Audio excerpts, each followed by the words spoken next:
Ban kami benia halor ke Jingpyntrei kami ki kato kan teligi skim bamang na ke Sorkar Pdeng ya ke balamang na ke benta ke distrik Bhoi. Ha ke arpulai terik unai lor ki arngut ki Myntri ke Sorkar Pdeng ki bakentop yu kapil Moreshwar Patel u Myntri kena katnat Panchayati Raj bad u Pralat Singh Patel u Myntri kena katnat Food Processing Industries bad katnat Jal Shakti. Kilawan banjure bagi kato kan igi shnong ban Sakhi dalagi jongki kemat ya ke Jingpyntrei kam ya ki skim ke Sorkar Pdeng. La senran lang ru hakane gasngi da ka deputy commissioner ke distrik Bhoi ikong RM Kurba kumjo block development officer kum sning CNRD block bat ki he officer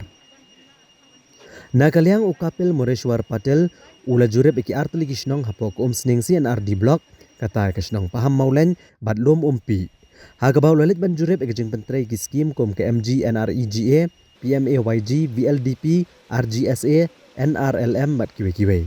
Hagaba ulayo bani kendo ikinong get kam jangki self-help group kirang ba shnong bat ki dekhot ke VEC. U Pralat Singh Patel ulalit jureb ikisnong borgang ha ke ling CNRD block bantok ket ikijing Jingpyntrei kam ke skim Jal Jivan Mission. Ke skim ke ban ajing mentoi ikisnong kitau ha ke bedai bat ko umbam umdi ha ke ulayo ban keli bat bani kendo ke officer ketenat PHE bat ikinong elam shnong.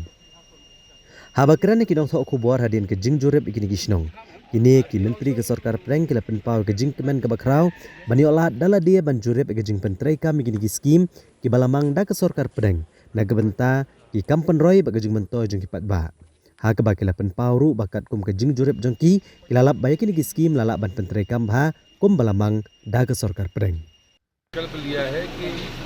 क्या हम हर घर तक पानी पहुंचा सकते हैं और वो भी पाइपलाइन के द्वारा ताकि पानी अगर शुद्ध और स्वच्छ होगा तो लोग स्वस्थ भी होंगे क्योंकि जैसे पहाड़ी राज्य है मेघालय जैसा राज्य है जहाँ पर बसाहट बहुत घनी नहीं होती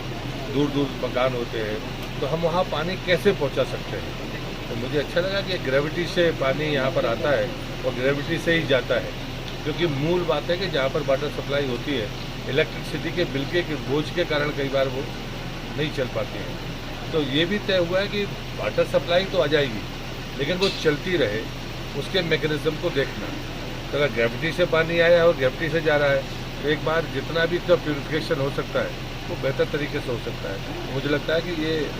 प्रधानमंत्री की कल्पना है जो साकार होगी और निश्चित रूप से हर घर तक पानी पहुँचेगी.